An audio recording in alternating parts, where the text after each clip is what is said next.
1-minute rebuttal? Man, it's hard for me to resist. That's good. That's the way it was set up. Look, almost every idea that's been offered by Mr. Gibbs on healthcare reform, not all, but most of them, you know who the primary beneficiary would be? The insurance industry. Let's take tort reform, for example. Mr. Gibbs was a part of the legislature that enacted one of the most aggressive tort reform measures in the country, building upon previous administration, previous Congresses or state legislatures that had done the same thing. And now, here we are 5 years later, after, again, the most aggressive tort reform measures in the country, even more so than Texas.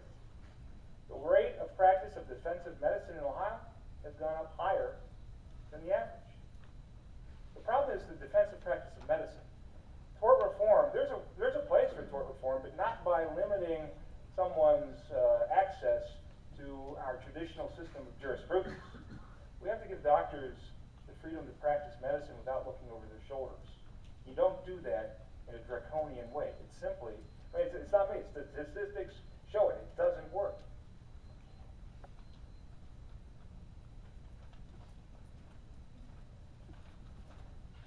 Well, like I said, on the medical malpractice insurance, tort reform did work.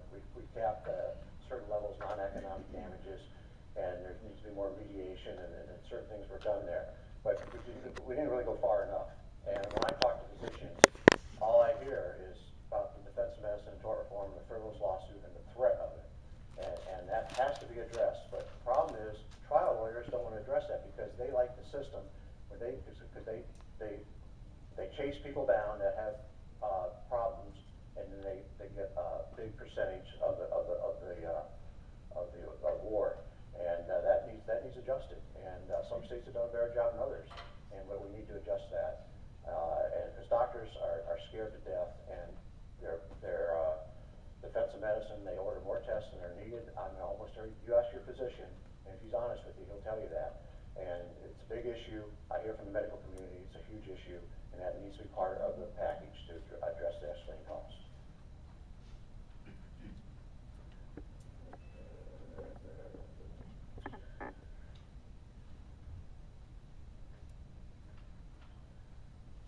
A couple of the other issues that we would invite folks, if you have specific questions of the candidates, to take them up on that offer to meet one-on-one to ask just from a time standpoint.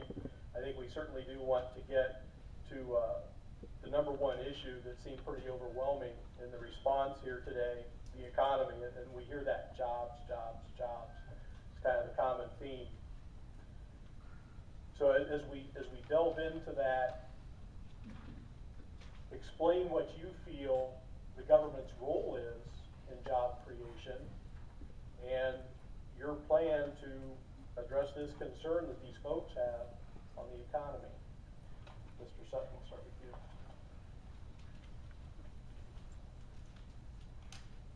The federal government does have a responsibility in regulating commerce. However, there's sort of a misconception of what regulating commerce is. It's not restricting commerce, it's not punishing commerce, it's not putting burdens upon commerce, blocking or barring commerce. It is to keep commerce regular. Back to the original U.S. Constitution for a moment. The term regulate in the Constitution meant to keep regular. The analogy that I typically use when I've been asked this question several times is sort of like the highway. You go down a highway. You can go down the highway, but you have to follow the rules along the way. You've got speed limit, stop sign, yield sign. Those things are there for regulatory purposes. When it's completely restricted, it stops the flow of traffic and does the same thing when it comes to commerce. So the federal government does have a regulatory role.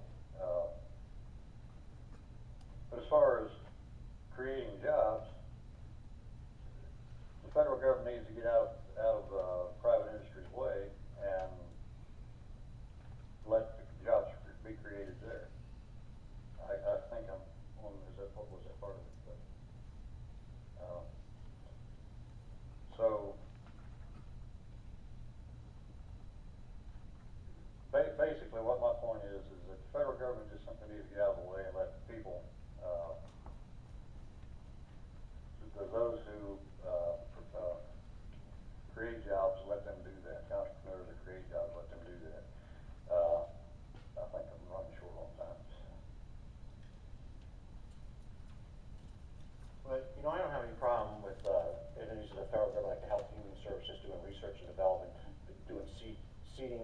private sector and research and development.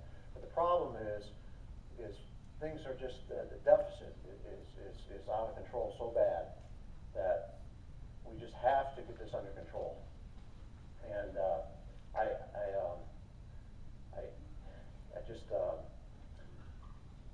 lost my train of thought. I can't believe I did this. Can you repeat the question? I'm sorry. It would be your plan. What is the role of government in job creation, and then what's your plan? Okay, yeah, I'm sorry.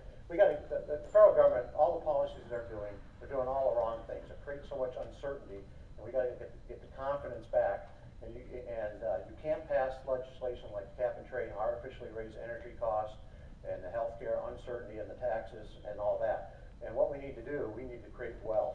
And when we create wealth in this country, then people, it creates jobs and opportunities. There's three ways you create wealth. One is you mine it, you develop responsibly our natural resources. Number two, you raise or grow it, agriculture. Or number three, you make it. And all the policies coming out of Washington, D.C., like trying to artificially increase the price of energy, the more intrusive government, the burdensome regulations are putting barriers up against people out there that are trying to create wealth. Because when we create wealth, we create jobs and opportunities and the innovation.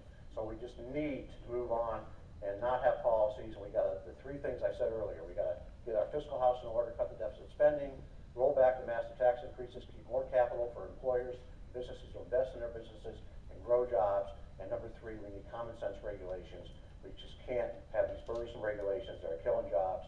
And that's one of the reasons why we've lost so many jobs overseas, because one of every $3 earned in the corporates and the businesses goes for taxes and regulatory compliance.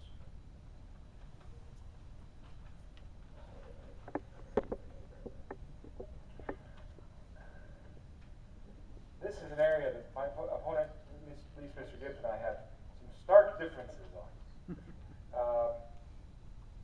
I'll try not to go over my allotted time. You know, the dangers associated with too much governmental intervention are matched by the dangers associated with not enough.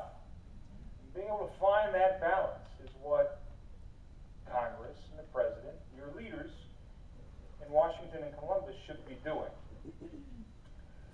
I like to use examples to try to show where I'm coming from. And I'm going to use this broadband example again.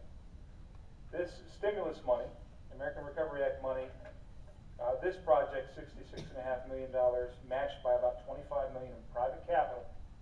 It's going to be used to essentially expand access to broadband throughout southeastern Ohio, 34 counties, universally. Now, why is it that southeastern Ohio has a problem? If you're a farmer, odds are you don't have broadband. Why is that? The reason is it's not profitable for a company like AT&T or Verizon. I'm not just picking on those guys. It's not profitable for those guys to run the wire, erect the equipment over difficult terrain, long distances, just to serve a few people. They lose money, so they don't do it.